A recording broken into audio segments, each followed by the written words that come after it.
With the new semester kicking off at Texas Tech, the university is aiming to remind students of all the safety resources available to students on and off the campus. KCBD News Channel 11's Natalie Falkenberry spoke with the risk intervention and the safety prevention managers about student safety.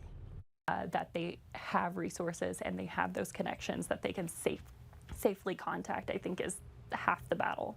A battle Texas Tech faces at the start of every new semester, with students adjusting back into the swing of college life.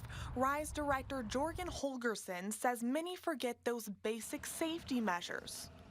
I think with the rush of syllabi week and moving in and all the different things that come with the start of a semester, they tend to forget those small safety things.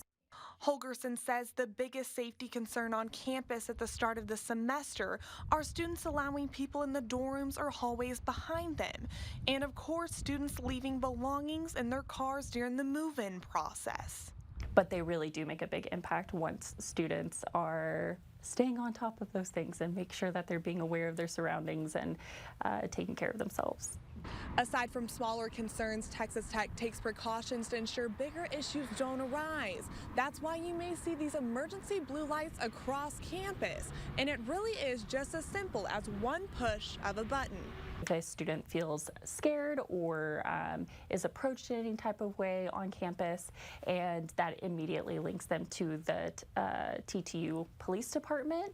Texas Tech student IDs also have the numbers to multiple resources for safety, including a crisis helpline that can help students on and off of campus.